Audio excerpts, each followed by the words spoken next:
Joining me now to discuss this whirlwind tour in Asia, but most importantly, the trade deals and the negotiating that 47 just did with Xi, CPA, and America's economist, Dan Geltrude, back on the program. Dano, it's been a long time.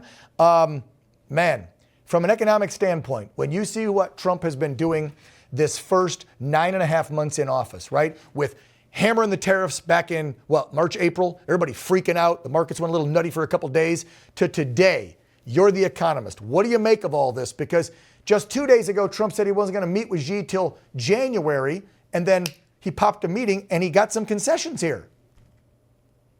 Well, I got one word for this, Dan, and that is chess. Because every time Trump has been doing something, especially those critics, they're yelling and screaming, I can't believe he's talking to these evil dictators and all this craziness. Dan, look, what he understands is that in order to get things accomplished, you have to communicate. You gotta sit down, whether it's friend or foe, and you gotta talk. And if you don't want to talk, well, then he's got to take out the hammer, which has been tariffs. And then he's going to take out the jackhammer and say, well, maybe we need to start our nuclear testing again. So it's very clear. I don't know what people think is so difficult in what Trump is doing. He is saying, I'm ready to talk, and I'm open to negotiate, and let's get a deal.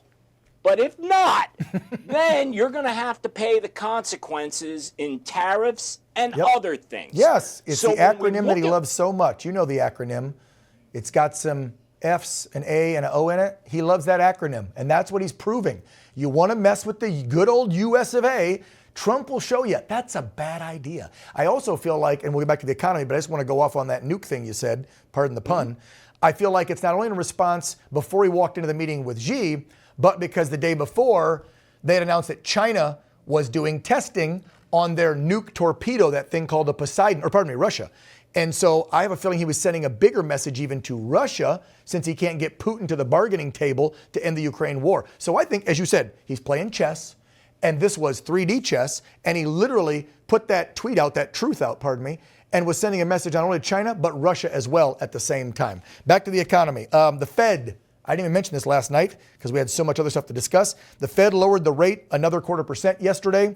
I think that's now about 3/4 in the last several months, thanks to this guy who should be losing his job soon. What do you make of that? Will we get another reduction by the end of the year like we're hearing possibly in December? What are you hearing? And do you think Trump should just move forward and get rid of Powell, or wait till he's done in May? Well, let's put it this way, Dan. He can't just get rid of him, even though he would like to. But he is certainly setting the table for what's going to happen post Jerome Powell. And what Trump understands is that when interest rates are high, it really stalls out the economy. You know, he wants growth. Businesses need capital. They need to be able to borrow money in order to invest and to grow. If money is expensive, which it has been, right, you're stifling growth. So do I think we'll get another reduction of 1/4 point before the end of the year? I'm hearing yes, and that should be the case. Even though, Dan, there is a risk here related to inflation. Now, Trump didn't create inflation. He's had to deal with inflation. Right. And it's a tightrope he's trying to walk.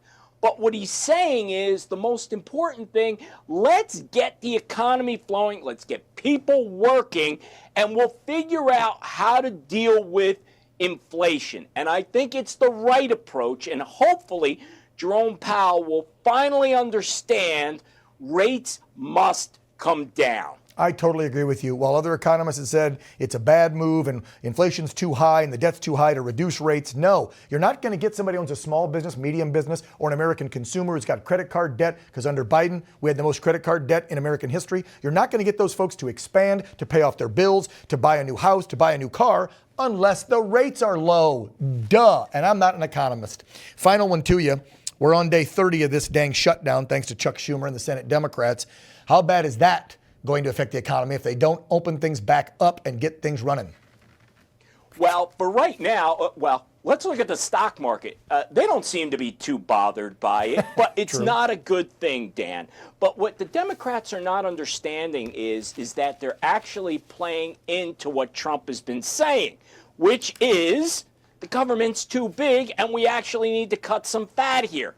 But what really is the point, and I really want the viewers to understand this because it's quite simple. All the Republicans are putting forward here is what the Democrats have already approved in the past. Thank you. So they're not really throwing anything new at this. They're just saying, let's keep things the way it is. Let's get government back open. And let's start to, again, negotiate how to go forward after that. But the Democrats are playing hardball. And you know what? I think they're going to pay the price for that. I think they are in the midterms, and I think you are right. President Trump, once again, playing chess with this too. He's going to prove this goes 60 days, whatever. It's at 30 now. He'll go, see, you don't need that much federal government help. Y'all were doing okay without us, right? Let's cut the fat. I agree with you. Dan Geltrude, America's accountant.